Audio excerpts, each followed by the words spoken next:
There are so many ways to make business work for you, and there does not need to be a one size fits all because let's face it, one size does not fit all. But only a few people have the insane determination to do the work that has to be done, focusing on the pinnacle, not to just build a business, but an outstanding one. Building a franchise for your specific brand must become part of your business DNA by going where others are either too scared to venture or too asleep at the wheel to care. Welcome to the Damn Good Designer podcast. Join hosts Cheryl and Liz, the visionary and integrator balancing all the moving parts of a full-service interior design firm. Get ready for a wild ride as they challenge the norms, challenge the industry, and challenge you with damn good truths about what success looks like today. Now your hosts. Hello, Design World. Thank you for joining us today. I am here with Liz O'Maddock, and we are very excited to talk to you today about the topic that we are going to cover. But Liz is in town today also, and we're getting things done. Whether Cheryl wants to or not, we're getting things done. Whenever Liz is physically present, she brings an energy with her that is super strong, and we love it, but also she makes me work a lot harder, and I work hard enough as it is. And we have lots on the list for this week. Yeah, lots of exciting things. And the funny thing is she hasn't really shared with me this list or anything, and I know that she's got, well, what are we doing Wednesday? We're doing two. Do you really have to keep that appointment, Cheryl? Because I really don't have time for you to get your hair done this week. So I was like, I think that the scheduling is probably going to be a little tight. Yeah. Well, I'll need a nap by the weekend. Yeah. What have we got on why don't you just tell me and the world right now what's going on this week? Well, we're aiming to install a very big project downtown on Thursday, which feels like a huge moment of closure because this job has strung out. There were all sorts of issues. Yeah. With the original permitting and all that. And then we've got some more countertops going in down on the bayou, which is very exciting, on another remodel that we're excited to wrap up. And we got furnishings all sitting ready, pretty in our warehouse, ready to go. So we'll have some progress on that job this week. And then we've got a couple meetings. Cheryl has some consult meetings as well. I do? You do. So it'll be a mixed bag. It's like a big party over here. I don't know about y'all, but I don't always look ahead. I can only deal with one day at a time, I think. Sometimes I can only look at what's ahead of me. And we have a kitchen and bath class starting tomorrow, is Tuesday, and we have that starting. And I'm kind of hyper-focused on that because this is sort of a brain dump of everything I've learned in 23 years. So I'm just keep thinking of things and going, oh my God, I got to add that back. I got to put this on there. So I have been totally focused on that. So after Tuesday, Liz, you can have me. But between now and noon tomorrow, it's going to be a little tight. So anyway, all right. So let's get going today. Today's topic is about where we are today as an industry and where we are going. This probably will be sort of a short intro to this topic, and we'll pick it up again in a different format as I have lots and lots of to say about this. And I know that we don't like to keep really long podcasts. If you're like me, you like to get some nuggets and then move on to something else. So that's what we're going to try and do here today. Okay, so the seller, that would be us, doesn't control the narrative any longer. We're in this full-blown client and customer and consumer revolution. The last few years have given us so much more than simply the internet to contend with. I mean, we used to think that the internet was the big bad problem that we had in our lives, right? And the people have spoken. They've claimed their rights as owners of the pocketbook and the funds. And we as sellers aren't going to have the same control as traditionally, sellers have had in decades past. It's been a different selling dynamic when you are the ones with the goods, okay? And it's just not like that anymore. And I feel strongly we have to meet these consumers where they are and work towards building this cult following of sorts for our brands, a franchise within our target audience, okay? So I know that's like heavy, big marketing stuff going on, that's what I'm saying. This is probably going to be more than one episode here, but I think that there's too many designers not meeting clients where they are. It's just, sometimes you're just a little slow on the uptake, right? And thinking about how you want to run your business, because a lot of coaches say that. And that's true to an extent. I'm not saying you don't run your business the way you should, but if you want to be relevant going forward, you still have to meet clients where they are today, right now. Some successful designers are already prioritizing personalized experiences and their services, personalized services, and thinking of other services to their ideal audience. Because you've got the ideal consumer, you've got the ideal client, let's say. Well, now how can you take that and go, I guess, really more horizontal with that marketing instead of verticality where you're just getting more and more consumers, but horizontal where you're taking that one consumer and you're able to spread that out more. You know what I'm talking about, Liz, with that sort of thing, that kind of deal? I mean, I'm trying to explain it the best way I can. I'm not sure if vertical or horizontal is the best way to go, but taking that one consumer, but then really thinking about what other services, what other things can you do? You find this great client and you love her to pieces and you're like, oh my God, I just wish they would buy another house, and build another one. We do have clients like that already. But if you think about it, Liz, we have a core group of clients and we have been doing this without even realizing it, about going very horizontal with them. Well, it's like being more dynamic in how you approach interacting with clients and thinking about how can we stay engaged with them? How can we stay present in what it is that they might need or what they might want to do next? Yes. I mean, how many meetings have we had? We're not even halfway through our creative presentation for one space and Cheryl's saying, why don't we build a tiny house on the back of the property? Just planting those little seeds because, again, we like working with certain types of clients and sometimes asking for what you want is a good way to get there.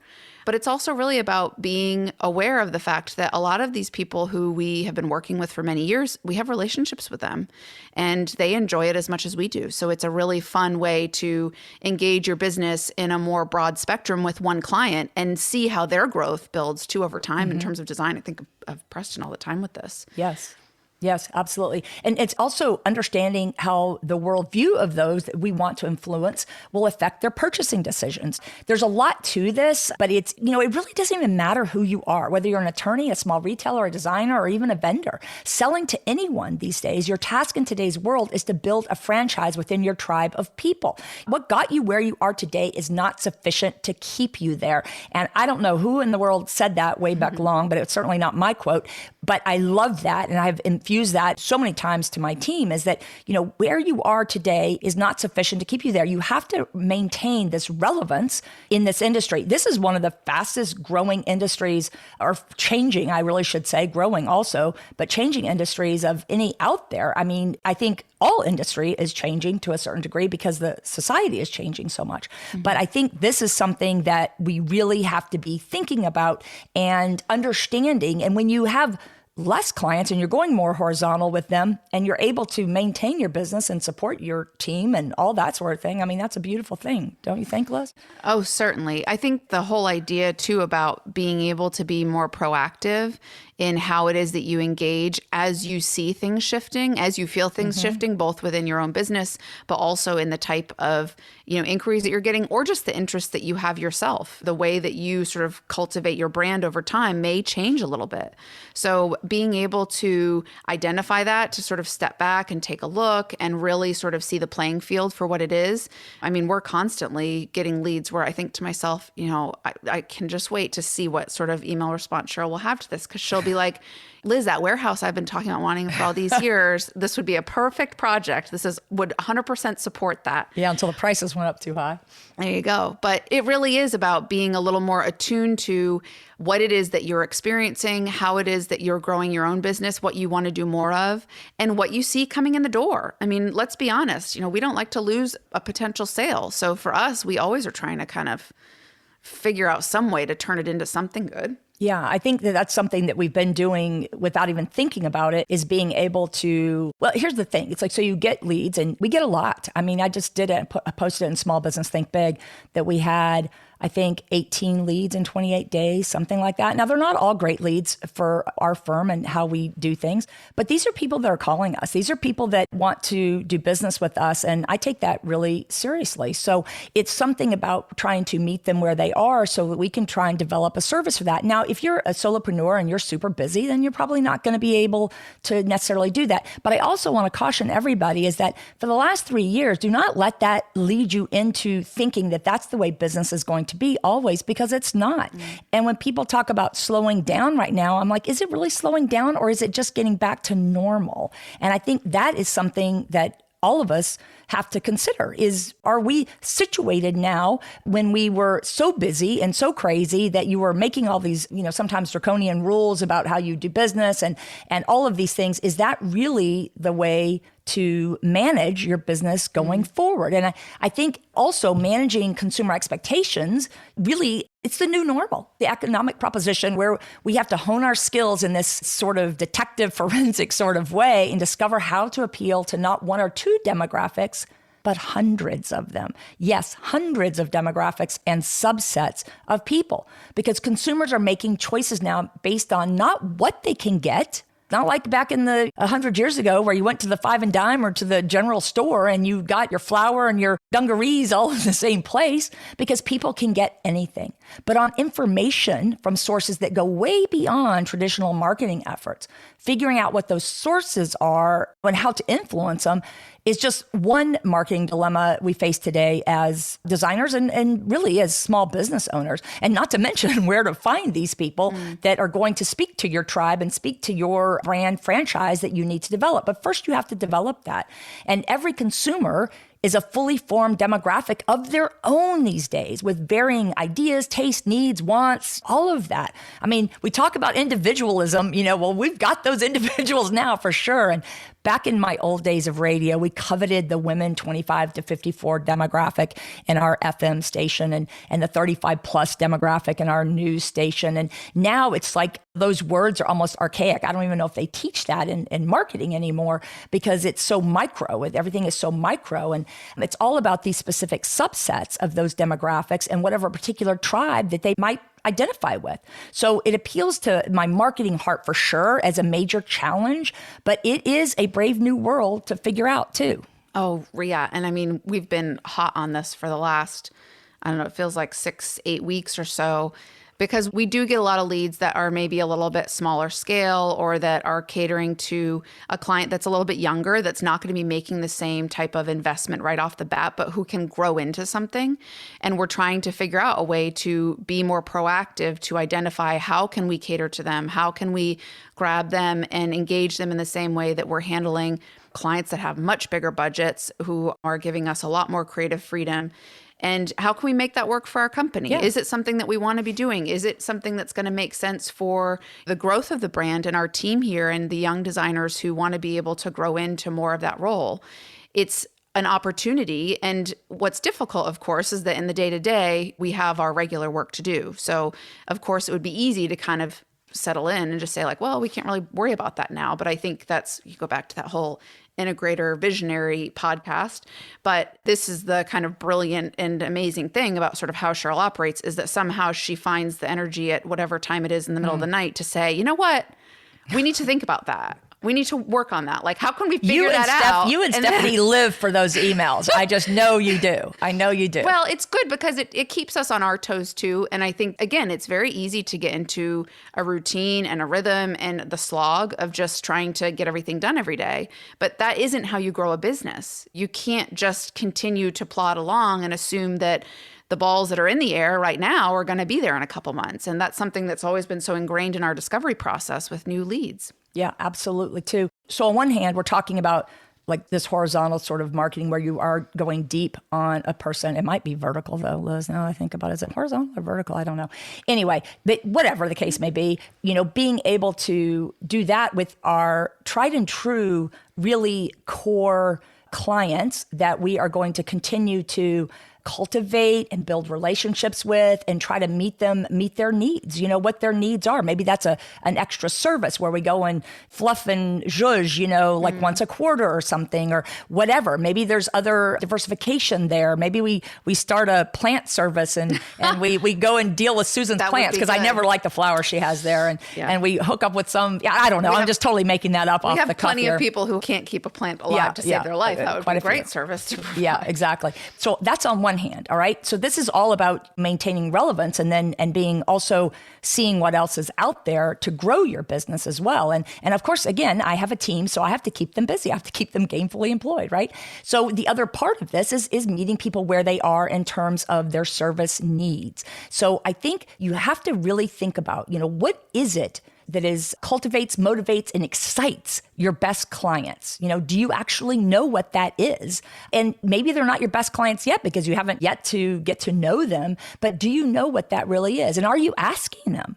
Is anyone asking us as designers? Some vendors do. I was at a Delta Experience event recently and they asked, and we loved that. We loved giving them this really awesome feedback from our perspective. Now, whether they do anything with it or not, I don't know. But what about other vendors?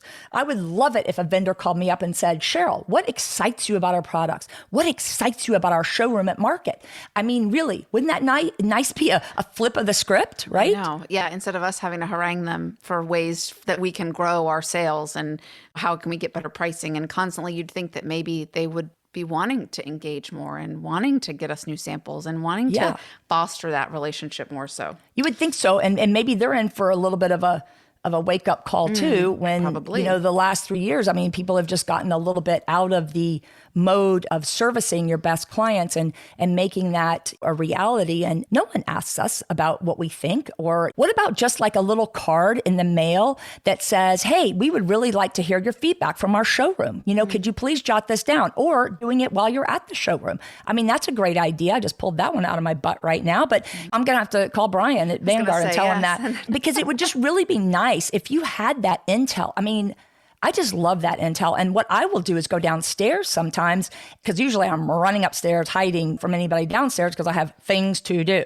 And so I can't always find the time to talk to people. And then there's times where I really want to do that. And so if I do get downstairs and I'm talking to a customer on the retail floor or something, I really want to know, like, what is it that drew you to us? And what is it that you want to see more of? And what do we not have in this showroom that you want to have? And this is what I mean about savvy designers having to really meet the consumer where they are, and with the right methods of engagement and the attitude and the personality and the true desire to find out what people think. And I'm not really sure that a lot of people do care anymore. I'm not really sure that a lot of people really value that input. At least, I mean, it takes more work to get it. And I guess let's you're right. be honest, I think that there probably are, I don't know, I guess it depends on the situation, but when you open up Pandora's box to asking questions like that, who knows what you're going to get back? So maybe there is a kind of fear factor in that for a lot of business owners. Yeah, that's a good point. I mean, feedback is so critical. And even when it isn't good feedback, even when people have things to say, feedback is a gift. It absolutely humbles us to a point where we can identify, like, this is something that we need to reconcile. We need to figure this out. And we all need it at every level, whoever you are, whatever sort of position you have within the business. You have to be able to take that with a perspective of, I'm going to grow from this. We're going to figure this out and we're going to figure out how to be better. But that's the whole idea of getting feedback from clients or from people who maybe don't move forward, where we kind of always play that little cat and mouse game when a lead gets in touch, but then we don't really hear back from them after we've had maybe our discovery call, or it doesn't seem like it's a fit. It's like we really want that information. Cheryl's like, figure out some way to figure out, did they hire someone else? Like, what did they do? Because even knowing that they didn't move forward with us, there's value in some of that information if we can get it honestly. Right. And it's fine if they went to somebody else. A lot of times it maybe just life gets in the way. I think that happens for a lot of people. Although I will say, I think it's rude to ghost people. You should at least say, hey, I'm not going forward. I mean, I've always done that with any kind of professional situation. And it's not just like giving a card out and saying, here, fill this card out, or sending something back or whatever. You've got to people are busy. Let's face it. You got to give people a reason and to get that feedback. You really do. And you want to find out, do your clients value only price or convenience, curated style, concierge level service, community feels? I mean, what is their hot button? And if you say price, then you probably are in the wrong industry or marketing to the wrong people. And as a seller of just about anything, considering that viewpoint of your desired audience is what really will enable you to help them buy. You want to help them buy, help them be satisfied with their purchase, and create this brand advocate franchise, one client or customer, if you have a retail store like we do, at a time. We have this really unique opportunity to build a more intimate relationship with the consumer, because we can affect people more personally ourselves as designers than large multi-store operations can do. I mean, when's the last time that you got really great service from a big box? Other than our local Lowe's, I tell you, they do a great job. Shout out to the local Lowe's, because they do a great job of really coming up and trying to help and all that. But not all businesses are that way. And it takes that manager of that local store to really put that into their ethos about it. And I don't think it's that way for everybody. And we cannot be transactional. Okay, we cannot be transactional anymore. We just cannot do that. And I think sometimes, even though you think as a designer, you may be really going for the relationship and that sort of thing, I don't see it sometimes in some of the comments that we get, or the people, the posts that are in Facebook and that sort of thing. And even sometimes with people I coach. And we must really focus on building these relationships very carefully and very intentionally. I mean, we call it being client-centric in our world, but there's no time to waste on this. Assessing your strengths, your team's body of knowledge, where your end game is taking your business, and how you will get there is sort of a mission critical right now. And I mean, today, Liz, we're going to talk about this, and you probably already got me all planned out for the rest of the day. Well, it's funny that as you're saying that, I'm thinking about, my grandfather was a mechanic, and I always thought it was brilliant that he lived in this small town his whole life, and he had this like upstanding relationship with freaking everyone who walked around. Everyone knew him. And it almost is like, wouldn't it be nice to get back to that type of mentality where you become better known both by your clients and just by the local population for what it is that you do? It's like this, like hearkening back to really identifying that it's not just an opportunity to sell to a client when someone gets in touch with you. Yes, this is a project. Yes, you have to be profitable as a business, all of that. But you have this chance to create a foundation for something that will help not just your portfolio for the short term, but that can become something more in the long term. And I mean, I think about even our holiday events and the candle studio and the other little things we have going on here. We have a lot of people who really love this place and who love the energy that comes along with it. They might not be in here shopping every week, but they definitely pay attention to what it is we have going on. And I think that is because there's a constant pivot that we're trying to make and a constant attention to pay to people, and really identifying, this is how we're going to make this a great experience for them. This is how we're going to find a way to dig through this and figure it out. And the goal at the end is for them to be so enamored that they want to come back for more. And I mean, let's be honest, with a big remodel, you might not get that every day, but every couple of years isn't such a bad thing. Yeah, but again, I think that's a whole nother late night email about how you can build service into it, like sort of the warranty service program or something for design or something like that. And then I think part of this is really asking questions, finding out what the clients really do want from you. Like I said, getting out on the floor. If you're a retailer, talk to everyone. And if you're a designer without retail, then are you doing an exit interview maybe after the job is done? I mean, that's kind of scary a little bit, but are you doing that? Or how about simply sending out a small gift and asking people some key questions about how they want to do business and what might you be able to do better next time, or what they would like to see from you? Maybe they will give you your best ideas. Have you ever thought of that? I mean, I'm working on one of these now for our own firm. So it's something that I don't even think I've talked to Liz about it, maybe to Stephanie. Sometimes I think you can only handle so much of the Cheryl idea a minute, the marathon ideas of all that, because I do have a lot of ideas all the time. It's constant idea factory over here. And, half of them are like, okay, that's really a dumb idea. But you got to do it. That's what the secret of brainstorming, right? But this is something that I really want to do to build this authentic relationship and find out how I can be of best of service to meet their needs, and then reconcile this in a way that makes financial sense for you.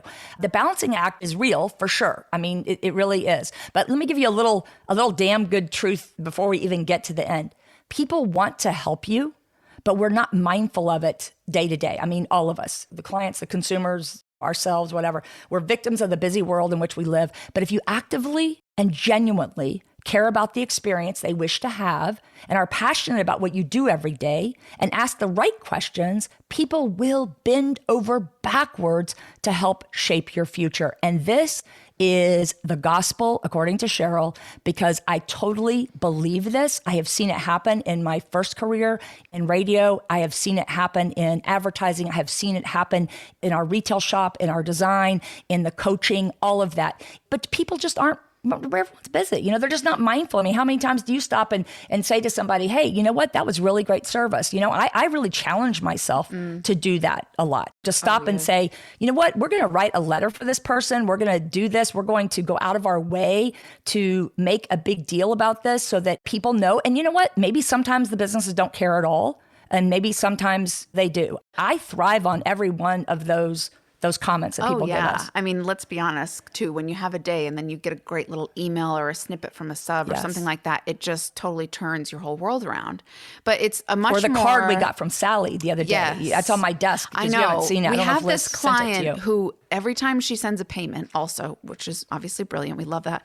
But she writes these handwritten cards every time, you guys. Every single time. It's a throwback. When was the last time, let's be honest, when was the last time that you wrote a card to someone? I was just thinking to myself, I need to send a card to someone because I have all these great cards that I never send because I buy them at the card store and then never do anything with them.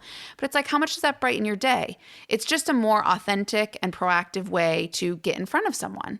And in the same way that we're talking about with clients and with new business and even in the retail perspective, being able to really engage people because it forces them to slow down, I think, and to really acknowledge like, man, that was like such a treat. It was such a genuine interaction that I was able to have.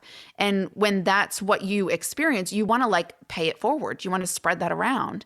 And when it comes to what it is that we do here, I mean, let's be honest, we've got clients and customers who come from all different backgrounds and all different walks, but I love it when they pop back up and we're able to kind of reminisce about things or look back at our before photos or whatever it is that happened and just be reminded that like that was such a great opportunity. It was such a great experience and it means something. It brings that fulfillment back to you for why it is that you do this every day and, you know, why we put up with the slog and why the subs are worth it, even though some of them owe me like a trip to the salon this month because the gray hair is getting a little out of control. But obviously I'm digressing a little bit here, but I just think that it really does matter when you're being more aware and you're kind of slowing down to sense what's going on around you, both with your vendors and with your clients. I mean, you know, even with our accounts, I feel like it's a constant, and it's the same, little dance. You know, you can say, well, I get these reviews from the client. Okay. So I'm asking for that, but you're really not. That's not the same as getting feedback. Okay. And it's scary. Okay. Believe you me, I am a little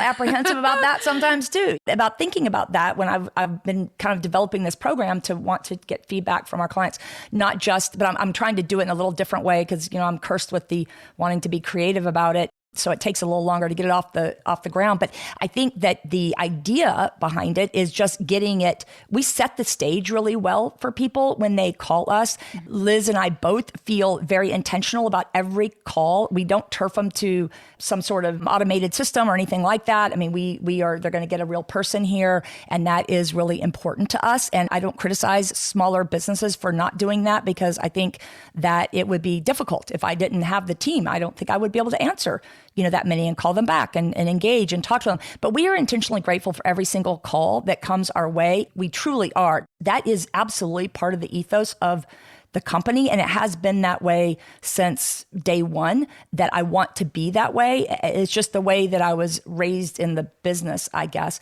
But the feedback part of it is really, or the review is really more about you. And the feedback is really more about the client focus, because it's about their experience and what they had and what they did. And maybe you wouldn't agree with them. Maybe they complain about the contractor taking too long or whatever that has nothing to do with you. But what great intel that is. What great intel that is, that's their perception. And maybe that tells you something about managing their expectations a little bit more, right? I was just going to say, I feel like that's the way to actually really get in there and see, like, did you do the job you think you did? Even though they were quiet and they were happy at the end or whatever, did they feel like they were getting the level of attention that they needed? Did they feel like you were on top of it? Did they feel like you were reeling and things were too busy? What is it that they really took away from the overall? And what does that tell you need to do moving forward? This is something that Cheryl and I talked about this morning, but it's like we have to be able to look at things and really decide, even with our process, is this really working the way that we need it to? Are too many things falling through the cracks? Are we feeling like it's too much effort and we're doing all this documentation, but it's not really paying off in the ways we need it to? All of those type of things go back to this idea of really wanting to be more aware and present of how it is that we're handling our business and how it is that we're cultivating things for clients who work with us, because their experience will be superior if we're able to really identify the areas that are not strong enough to get us through to the end every time. Yeah, exactly. And I can't overstate the value of passion in your business also and feeling passionate about it, it is contagious, y'all. It really is. And clients can feel this. Whether they show it or not, they can feel it. In a world where standing out is critical, in an industry where standing out is critical, passion is the key ingredient in achieving success in my book. Okay, it really is. And I feel like the day that I lose that passion, of course it ebbs and flows, and there's days where I just want to go home and go back to bed or whatever, just like everybody else. But the day that that goes away for good is the day that I need to hang up my ruler. It really is, because that is my stock in trade, is my excitement and my passion for the industry, for the business, for sharing with other designers. I mean, that's a relatively new passion in the 5 or 6 years, but I love that. There's not a single designer that I've ever worked with that would not tell you that they know in their heart that I actually care about the outcome and what's going on. And my best advice to any designer and those I mentor is to never conceal your enthusiasm. Don't get so highfalutin that you're not excited about the chair that Liz checks in and that is got, she sends me a picture of it and it's just got the most beautiful passementerie on it, or it's got this cut velvet that's gorgeous or whatever. All of those things, you just can't ever take that stuff for granted, because that is really what fuels a lot of our creativity. And the passion and the excitement is a huge part of your transactional currency. It really is. It's part of your transactional currency. It gives your clients this experience worthy of telling their friends. And if you do that, they will tell their friends without a doubt, 100%. Clients are seeking impact, awe, excitement. It's just, I think it's because mediocrity and complacency is really epidemic right now. I mean, I think in the last 5 years, 10 years maybe even, that has really become, mediocrity is something to be avoided. That is the kiss of death. If for me to ever consider something I do mediocre, I want to do it in a big way all the time. And our passion and excitement for why we get up in the morning day after day is contagious to clients. You must believe that. That is what can be and should be your stock in trade too. And they feel it and they'll gravitate to you if you embrace the changing face of today's consumer with a real desire to deliver the best possible experience on this design journey they have chosen to go on with you. Last week, I'm just thinking about this consult that Cheryl and Libby went on, and Cheryl and I were talking about it because we kind of agreed, like, okay, we're probably at the point where we really probably shouldn't take anything else on before the end of the year. Definitely But not. then they go to the house and they get all jazzed up, and Cheryl starts texting me. I'm like, well, maybe we before could do I go out of this. town too. Okay, maybe we should do, what could we get done in the next couple of weeks? Like, we've got a ton of this particular job it's a beautiful house, but they need a lot of kind of the pulling it together part, the furnishings and the accents and a lot of art. original art, which is Liz and I's, right. It's right bag. up our alley. Yeah, right up our alley. But it immediately made me, what you were just saying made me think of it, because it's like, do we really have the time or the energy to be doing this right now? No. Someone might say probably no. But it's hard to not be enthused by that. And I think that sometimes, I think we both Cheryl and I do this, when you see that opportunity, it's like, that you need that feeling to like remind yourself that like, this is why we're in it sometimes. And I think it's okay to identify that. I mean, of course, you don't want to get yourself so far in the weeds that you then can't cater to the clients you already have and all of that. You have to be smart about it. But there is something about being able to really enjoy that part of it, and to know that like, this is something we're really good at, and that's going to give us a good feel. It's going to give the client a good feel. And it's a nice little way to, maybe wrap up a small project, or at least get them engaged for something new for the new year. And they have multiple homes. Okay. So right. Well, that doesn't hurt. That doesn't hurt, either, to think about that. But they were genuinely nice people. We talked about Asheville, and they were just like, and so enthused about Asheville because we're going there for the holidays, and they just were just going on and on about it. And I genuinely enjoyed my time there. I've told y'all before, I love the initial consultation. I mean, I don't care if we're going out and it's like a horse barn and they want to convert it into an Airbnb or whatever. I don't care. I really don't. I really enjoy that because I like to get to know the people and what they're all about. And I feel very much in my element to be able to talk about it. And this was pretty good because there was lots of blank and white walls and very neutral. Everything was neutral. I think it was over neutral for them perhaps. And they just wanted to zhuzh it up, but they were a delightful delightful people that I would like to have in my life. Yeah. And so it's like, okay, so maybe we do have to reallocate a little here or there or whatever, but it's in our wheelhouse. It's, again, we have the resources for it. Yeah, we have the resources for it. And I think they're reasonable enough. They just want, a little bit done before a big party, not a huge amount. And I think we can pull from our store and from other areas to get that done and to really build a relationship with them. Right. Okay. I mean, some people might look at it like transactional. And, I think that a lot of people would. They would look and say, oh, there's a great opportunity to sell some art or whatever and some accessories and go in there and just do that. But that's not what we want to do. We really want to find out more about them. I mean, I remember they had this little bar and they had an area. I was asking about their hobbies and things like that because I like to do sometimes accessories that reflect who they are, especially when it's like vintage. I go on the hunt. And if you think that I'm tracking my time on that, the answer is no. It's like part of my hobby. So it's not like a time thing for something like that for me. I don't advocate doing a lot of that, but I do enjoy it. So it's okay. But it's like that book that we found for the Gallaghers and that was that living room that turned into his little indoor man cave thing. But it was a turn of the century book and had a lot of stuff about Wall Street on it. And he worked in Wall Street and all that. So it was really just interesting, and I told the story to this new client too. And I said, that's why I'm asking. And he says, well, we like to sail and boat, but I don't want any of the boating stuff. And I'm like, no, don't worry about that. We're definitely not going to make this coastal home look like with pelicans and seashells and things like that. That's not our style at all. And then just talking about things like the vintage, and remember, they came into the shop and Liz happened to be here on a Saturday, which I thought was very fortuitous. And she embraced them to come in when I know that she probably was saying, there's probably 15 things I need to be doing right now.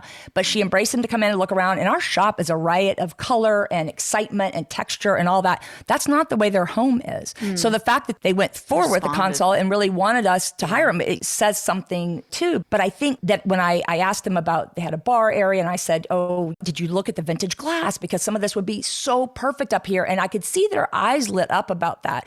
And we talked a little bit about the whole vintage, that we like to infuse every job with a little bit of vintage, especially with my mid-century barware collection that I have here and all of that. And she really lit up about that. So you can tell when you are on that initial consult, you can see things, you throw things out there to see, because some people with a third or fourth or fifth home, they really don't care as much. They're more like, just make it look good for the party or whatever. But these people weren't like that. I mean, it was a stunning view. I don't know how in the world. I said, I don't know how you guys can leave here because this is just incredible.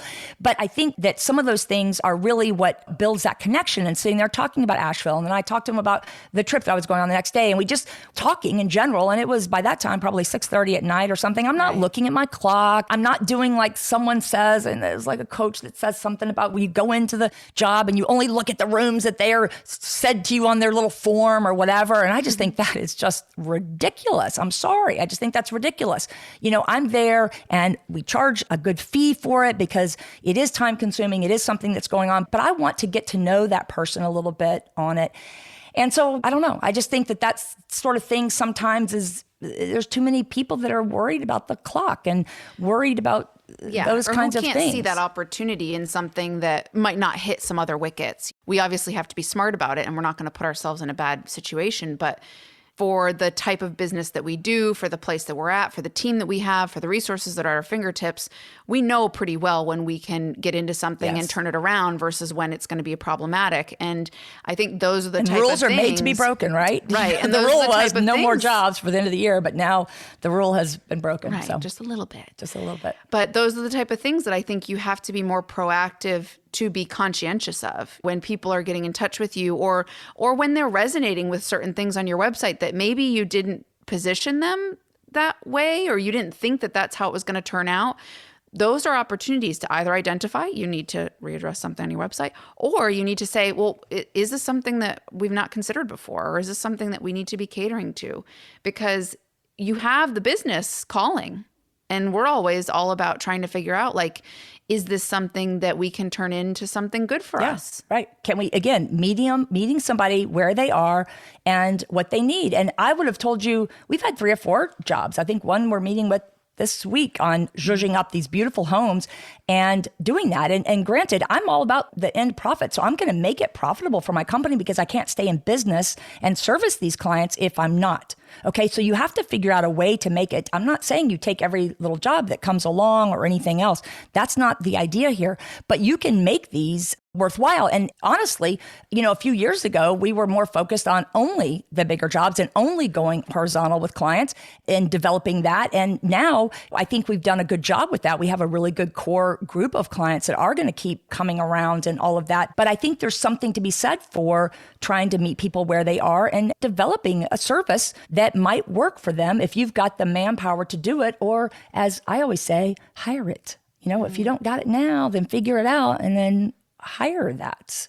It's interesting. I hate to blame everything on COVID, but I do wonder sometimes how much of that transition that we all had to work through. Obviously we were all freaking slamming busy, and it was a lot for a lot of reasons, good and bad.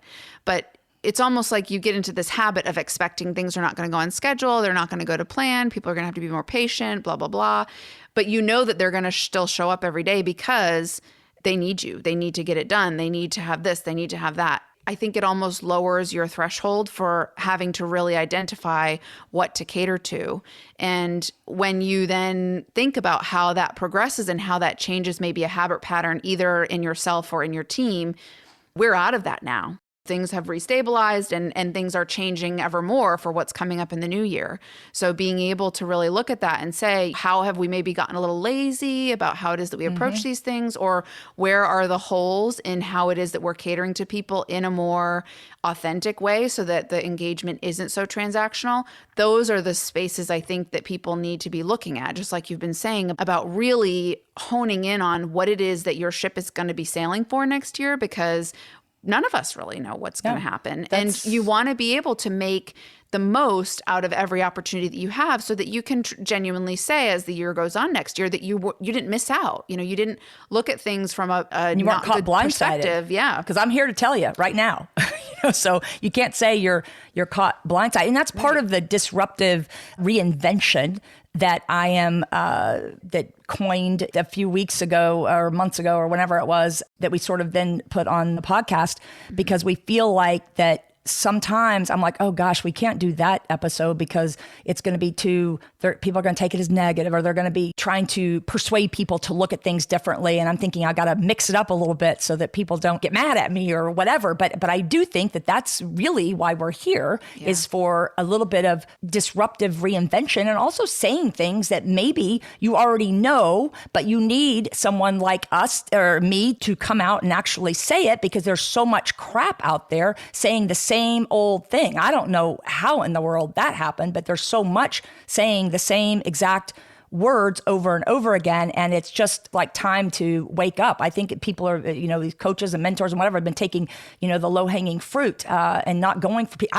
I want thinkers in my group. I want thinkers. I want people to be considered. I want people that are intentional. That's the people that we market to from in the designer realm. I'm not going for the mass designer sort of thing too. And here's the other thing too, before I forget, because we're going to run out of time here, is that you really have to hone in on your superpower. What is your superpower? And are you marketing that superpower? Our superpower is really knowing where to best allocate the funds our clients want to invest in their project. It's a bit of an art, some science, and a whole lot of creativity to kind of understand that give and take needed to balance the high and the low, because that's what we do a lot, is balance the high and low in the best interest of the client and the project. But this is what we do, and this is what we consider one of our superpowers. And along with that, I think another thing that we do well is we focus on the final production, the show-stopping sort of theater about it. Remember, I was lettered in drama in high school, so I use a lot of theater analogies here. But we focus on that and not necessarily the programming required to get to that opening day. We're going to deliver a creative vision, and we hone in on that idea with a client from day one. We start talking about the creative vision, not about sofas, not about cabinets, and not about countertops, and not about lamps and things like that. But those are just elements of the creative vision. And if you can master this, this is how you sell your talent and not make it about the price. I have to think too, we're getting to the end of the year here, so it's always like a good time to be reflective about this. But I think that the more proactive that you can be about this sort of assessment and really like identifying what are the things that you want to be able to do more of, What are the type of things that you feel are maybe not as appreciated or not as vocalized in the way that you are marketing to people? Mm-hmm. Those are the opportunities for you to see if you can make a shift in the leads that you have coming in, or that can help maybe for you to cater to people who you weren't thinking of before that would be a great fit for what it is that you offer. The more that you can really analyze what it is that you're putting out there in all the different ways, all the different formats, those are your opportunity spaces. It's not always about just putting more money towards your advertising on Houzz or whatever. Not that that isn't important too, but really being intentional about how you position what it is that you want to say and where you know your heart is in the process of what it is that you design. Totally agree with that. Okay, here's our damn good truth for today. There are so many ways to make business work for you, and there does not need to be a one size fits all, because let's face it, one size does not fit all. But only a few people have the insane determination to do the work that has to be done, focusing on the pinnacle, not to just build a business, but an outstanding one. Building a franchise for your specific brand must become part of your business DNA by going where others are either too scared to venture or too asleep at the wheel to care. Thank you, everyone, for joining us today. We hope you enjoy what you heard today and enjoy the podcast. And if you do, please leave us a review or hop over to damngooddesigner.com for more Cheryl and Liz. If you can take any more today, we would love to have you join our community at Small Business Think Big. All of that, all the things. So Thank you very much. Bye, y'all. Until next time, stay bold, stay inspired, and keep embracing your bag girl spirit. If you've enjoyed today's show, head over to join the community at damngooddesigner.com to continue the conversation and sign up for our newsletter.